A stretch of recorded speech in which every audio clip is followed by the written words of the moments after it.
사도신경으로 우리의 신앙을 고백하겠습니다.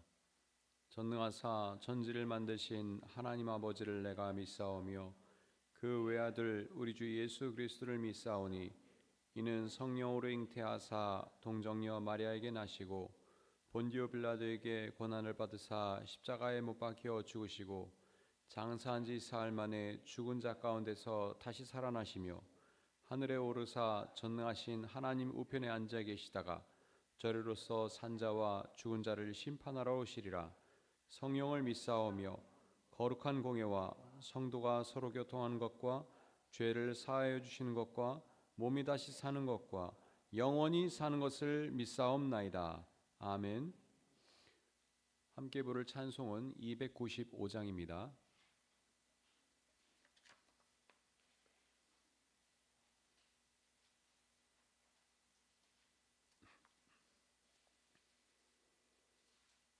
다 함께 295장 큰 죄에 빠진 나를 함께 찬양드리겠습니다.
오늘 하나님께서 저희에게 주신 말씀은 로마서 4장 18절로부터 22절까지입니다.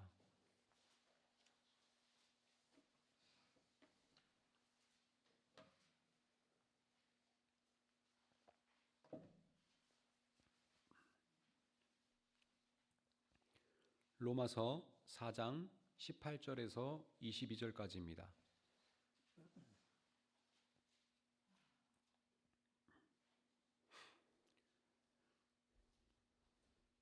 함께 읽겠습니다. 아브라함은 희망이 사라진 때에도 바라면서 믿었으므로 너의 자손이 이와 같이 많아질 것이다 하신 말씀대로 많은 민족의 조상이 되었습니다. 그는 나이가 100세가 되어서 자기 몸이 이미 죽은 것이나 다름없고 또한 사라의 태도 죽은 것이나 다름없는 줄 알면서도 그는 믿음이 약해지지 않았습니다.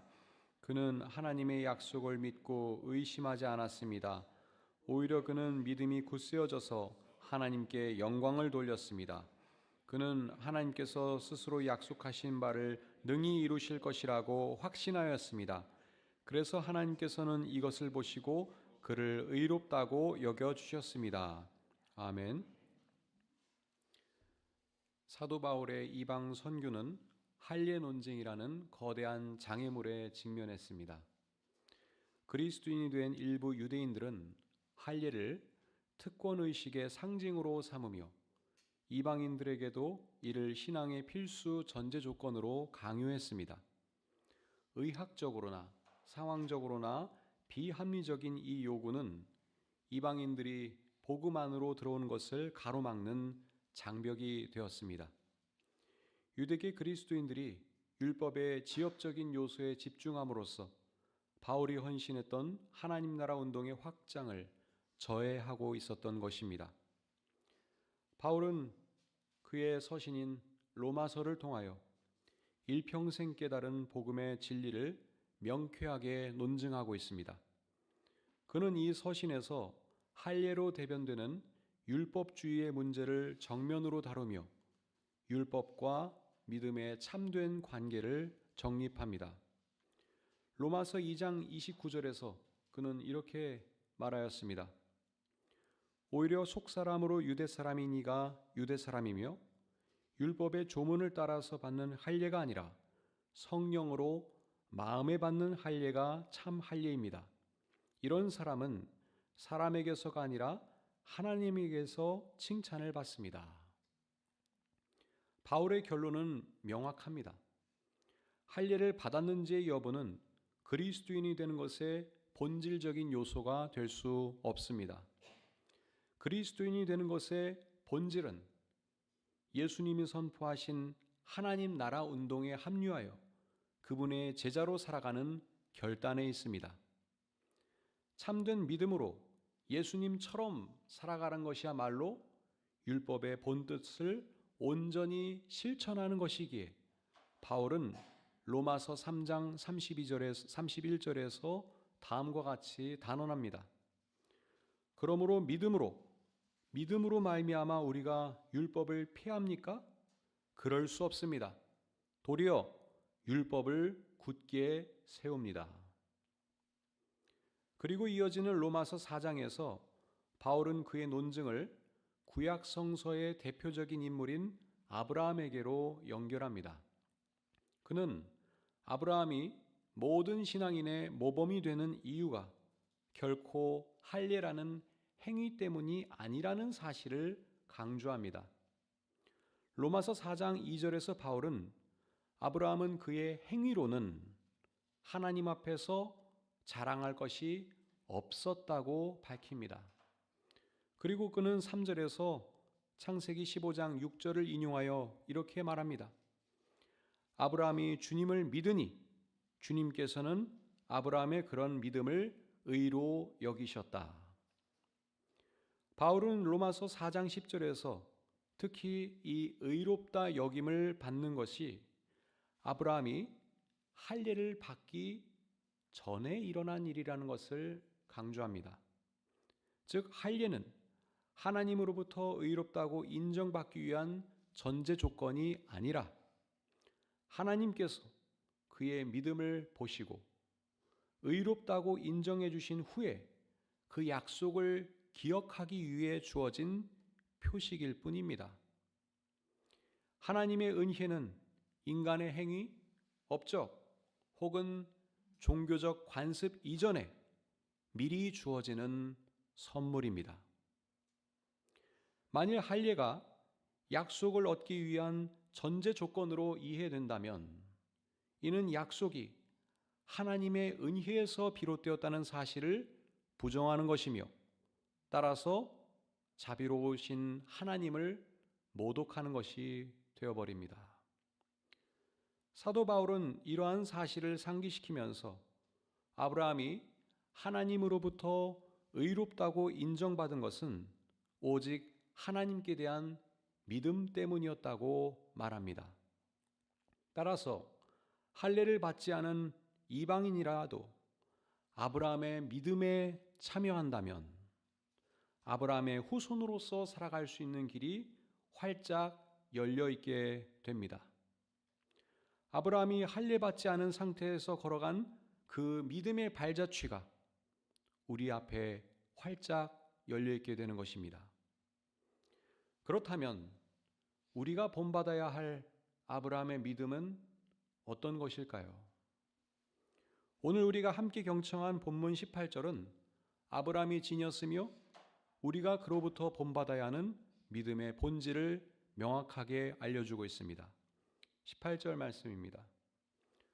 아브라함은 희망이 사라진 때에도 바라면서 믿었으므로 너의 자손이 이와 같이 많아질 것이다 하신 말씀대로 많은 민족의 조상이 되었습니다. 그렇습니다, 여러분. 우리가 참여해야 할 아브라함의 믿음은 바로 희망이 사라진 때에도 바라면서 믿었던 그 믿음입니다. 창세기 12장에서 하나님은 아브라함에게 새로운 땅에서 큰 민족의 조상이 되게 하겠다고 약속하셨습니다. 그래서 아브라함은 당시에 가장 찬란하게 발전하였던 메소포타미아 문명의 혜택을 누리던 고향 땅에서 떠나서 하나님께서 지시하시는 미지의 땅을 향하여 나아갔습니다. 그리고 하나님께서 그 자신을 통하여 새로운 땅에서 기필코 새로운 인류를 형성하시고 새로운 세상을 만드실 것이라는 믿음으로 나그네처럼 떠돌며 살았습니다. 그런데 99세가 되도록 아브라함에게는 후손도 정착할 땅도 없었습니다. 생물학적으로도 현실적으로도 모든 인간적인 가능성이 사라진 바로 그때 그는 희망의 끈을 놓지 않고 여전히 하나님을 신뢰했습니다. 이제 늙어서 죽음을 앞둔 바로 그때에도 그는 하나님의 약속을 굳게 믿으며 신앙인의 길을 걸어갔습니다. 그러므로 하나님께서는 아브라함을 의롭게 여겨주시고 수많은 자손을 주시겠다는 약속을 재확인하셨습니다. 그리고 훗날 그의 후손들이 한 민족을 이루게 하시고 가나안 땅에서 살아가게 하셨습니다. 희망이 사라진 때에도 바라면서 믿었던 아브라함에게 하나님께서 주셨던 그 약속이 선명하게 이루어진 것입니다. 이제 사도 바울은 유대인들뿐만 아니라 그 믿음에 참여하는 이방인들도 아브라함의 후손이라고 선언하는 것입니다. 예수님께서 걸어가신 길 역시 아브라함이 걸어갔던 그 믿음의 길과 이어져 있습니다. 예수께서 선포하고 가르치셨던 하나님 나라 복음은 다름 아니라 바로 하나님께서 아브라함을 통하여 시작하셨던 구원 사역을 완성하려는 것이었기 때문입니다. 아브라함을 메소포타미아 문명으로부터 탈출하도록 명령하였듯이, 그리고 히브리 노예들을 이집트 문명으로부터 탈출하게 하셨듯이 하나님께서는 예수님을 통하여 인간들을 로마 제국이 형성한 문명으로부터 탈출하게 하셨습니다. 인간들이 이루어 놓은 문명은 다름 아니라 소수가 다수를 폭력으로 지배하고 착취하는 억압 체제이기 때문입니다. 예수님은 모든 인간이 하나님의 자녀들이므로 평등하다고 가르치셨습니다. 모든 인간이 평등하고 자유롭게 서로 사랑하며 살아가야 한다고 가르치셨습니다. 그러므로 가난하고 힘없는 사람들은 예수님의 모습을 보며 메시아의 모습을 보고 따랐습니다. 그러나 지배 세력들은 그들이 지닌 모든 수단들을 동원하여 예수님의 하나님 나라 운동을 회방하려 하였습니다. 모든 인간적인 가능성이 사라진 절망적인 상황 속에서도 예수님은 십자가로 이어질 수밖에 없는 그 길을 걸어가며 하나님 나라 복음을 선포하고 실행하였습니다. 그러나 그 길은 십자가에서 끝나지 않았습니다. 하나님께서 예수님을 부활하신 그리스도로 일으켜 세우셨기 때문입니다. 그분이 할례를 받았기 때문이 아니라 희망이 사라진 때에도 하나님의 통치를 바라면서 믿음의 길을 걸어갔기 때문에 의롭다고 인정을 받으신 것입니다. 부활은 로마법에 의해 죄인으로 처형당한 예수님을 하나님께서 의롭다고 인정하신 증거입니다. 이제는 로마 제국에 의해 심지어는 유대교에 의해서도 죄인 취급받는 모든 이방인들에게도 의롭다고 인정받을 수 있는 길이 활짝 열리게 되었습니다. 부활하신 주님께서 걸어가신 그 믿음의 길에 참여하는 사람은 누구나 의롭다고 인정받게 되기 때문입니다. 하나님께서 시작하셨고 또 완성하실 인류 구원 사역은 모든 사람들이 하나님께서 창조하신 것처럼 평등하고 자유롭게 살아가게 하시려는 것입니다. 하나님께서는 아브라함을 부르심으로써 그 구원 사역을 시작하셨고 예수님을 통하여 그 구원 사역을 완성하셨습니다. 이제 예수님을 그리스도로 고백하고 믿는 사람은 누구나 그 구원 사역에 합류하게 되는 것입니다. 신앙인들은 그 믿음으로 하나님으로부터 의롭다고 인정받는 것이며 동시에 의로운 사람으로 살아가야 하는 사명을 지니게 됩니다. 그런데 자유롭고 평등한 새로운 공동체인 교회도 언제나 거듭 구성원들의 자유와 평등을 해치려는 위험 요소에 마주할 수밖에 없습니다. 세상은 아직 부자유와 불평등에 사로잡혀 있기 때문입니다. 초대교회도 그러한 시험을 받아왔습니다. 세속적인 혹은 종교적인 특권을 내세우려는 사람들이 공동체를 어지럽게 하였기 때문입니다. 할례를 주장하면서 스스로를 의로운 존재로 과시하고 다른 신도들을 무시하던 그 사람들도 공동체를 파괴하려던 자들이었습니다. 사도 바울은 교회 공동체를 지키기 위하여 그들과 투쟁해야 했습니다. 기독교 역사를 돌아보면 기독교가 지배하였던 유럽의 중세기도 자유와 평등이 실현된 시대가 아니라 오히려 예수님의 이름으로 억압과 불평등을 정당화하였던 시대였습니다. 가톨릭 교회는 수많은 종교적 업적들을 제시하고 그것들을 실행하는 사람만을 의로운 존재로 여기게 하였습니다.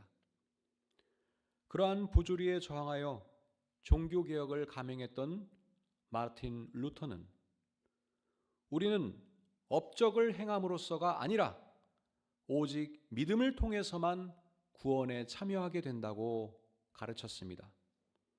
그 가르침은 바로 사도 바울에게서 비롯된 것입니다. 우리는 바로 이 종교개혁 전통 위에서 신앙생활을 하고 있는 것입니다. 사도 바울은 하나님을 모르던 우리 이방인들을 의로운 존재로 인정하고 사람답게 보람된 삶을 살아갈 수 있는 그 길을 안내하기 위하여 로마서를 집필했습니다. 유대인이 아닌 우리도 바울의 초대를 받고 있습니다. 오늘도 부활하신 주님의 뒤를 따라 하나님 나라를 희망하며 아브라함처럼 참된 믿음의 길을 걸어가시기 바랍니다. 부족하고 연약한 우리를 의롭다고 인정해 주시고 새로운 삶을 살아가도록 오늘도 새 아침을 열어주신 하나님께 감사하며 살아가길 바랍니다. 바르고 참된 모습으로, 진정한 신앙인의 모습으로 하나님 앞에서 이웃들과 함께 더불어 살아가는 우리를 통하여 하나님께서 홀로 영광 받으시기를 간절히 소망합니다. 기도하겠습니다.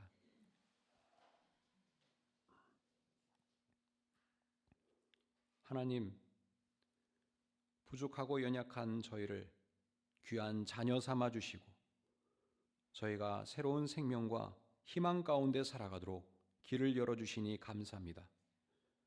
오늘 함께 경청한 말씀을 통해 참된 믿음은 희망이 사라진 때에도 주님만을 바라며 신뢰하는 것임을 깨닫게 하시니 감사합니다.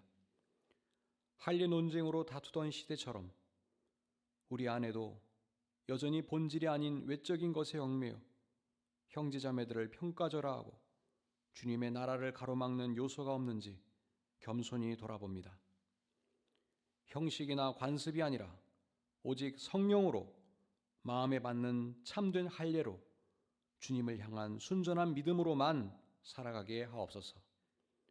오늘 하루도 기쁨과 감사한 마음으로 부활하신 그리스도의 뒤를 따르며 아브라함의 희망을 품고 참된 믿음의 발걸음을 내딛게 하옵소서. 오늘도 사랑하는 교우들의 건강과 안전을 지켜줄 줄 믿으며 모든 말씀 예수 그리스도의 이름으로 기도합나이다. 아멘. 하늘에 계신 우리 아버지여, 이름이 거룩히 여김을 받으시오며 나라의 임하옵시며 뜻이 하늘에서 이룬 것 같이 땅에서도 이루어지이다. 오늘날 우리에게 일용할 양식을 주옵시고 우리가 우리에게 죄 지은 자를 사하여 준 것 같이 우리 죄를 사하여 주옵시고 우리를 시험에 들게 하지 마옵시고 다만 악에서 구하옵소서. 대개 나라와 권세와 영광이 아버지께 영원히 있사옵나이다. 아멘.